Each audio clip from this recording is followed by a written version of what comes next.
0 കൊടുത്തോ, അപ്പോൾ നമുക്ക് ആൻസറായിട്ട് എന്ത് കിട്ടും?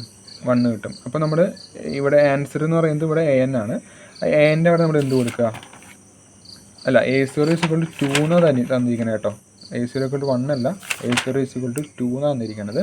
അപ്പോൾ Aയുടെ അവിടെ 0 കൊടുത്തു കഴിഞ്ഞാൽ നമുക്ക്, അല്ല, Nൻ്റെ അവിടെ നമ്മൾ 0 കൊടുത്തു കഴിഞ്ഞാൽ നമുക്ക് എന്ത് കിട്ടും? വാല്യൂ 2 എന്ന് കിട്ടും.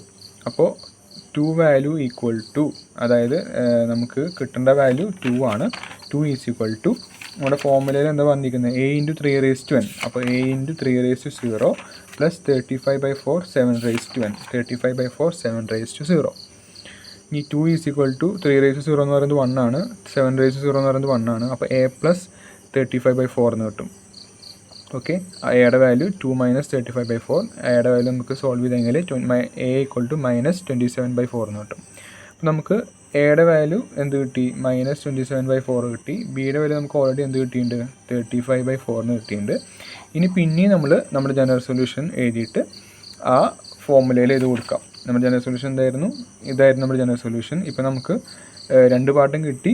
ഇപ്പോൾ നേരത്തെ നമ്മൾ സോൾവ് ചെയ്തപ്പോൾ എയുടെയും ബിയുടെയും വാല്യൂസും കിട്ടി. നേരത്തെ ഓൾറെഡി ബിയുടെ വാല്യൂ നമുക്ക് ഓൾറെഡി കിട്ടിയിട്ടുണ്ടായിരുന്നു. ഇപ്പോൾ സോൾവ് ചെയ്തപ്പോൾ എയുടെ വാല്യൂ കൂടി കിട്ടി.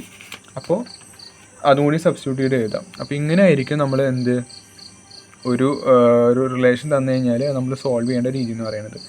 അപ്പോൾ ഈ A0 = കണ്ടീഷൻ, ഈ കണ്ടീഷനാണ് നമുക്ക് എന്ത് കിട്ടുക? നമുക്ക് ഇതിലുള്ള ആ എയുടെയും ബിയുടെയും വാല്യൂസ് ചിലപ്പോൾ ഏതെങ്കിലും ഒരു വാല്യൂ നമുക്ക് മുന്നേ കിട്ടിയിട്ടുണ്ടാവും. രണ്ടാമത്തെ വാല്യൂ കിട്ടുന്നത് നമ്മൾ ഈ ക്വസ്റ്റ്യൻ നോക്കുക. ക്വസ്റ്റ്യനിൽ ഇങ്ങനത്തെ എന്തെങ്കിലും ചിലപ്പോൾ A0 = 1 ആയിരിക്കും, ചിലപ്പോൾ A0 = 0 ആയിരിക്കും. എന്താണ് ക്വസ്റ്റ്യനിൽ തന്നിരിക്കുന്ന കണ്ടീഷൻ, അതിനനുസരിച്ച് നമ്മൾ എന്ത് ചെയ്യുക? ഈ ജനറൽ സൊല്യൂഷനിൽ ആ Nൻ്റെ വാല്യൂവിൻ്റെ അവിടെ കൊടുക്കുക. എന്നിട്ട് ഈക്വൽ ടു എന്ന് പറഞ്ഞിട്ട് എന്താണോ ക്വസ്റ്റ്യൻ തന്നിരിക്കുന്നത്, അപ്പോൾ A0 = 2 ആണെങ്കിൽ 2 ആയിരിക്കും ആൻസർ.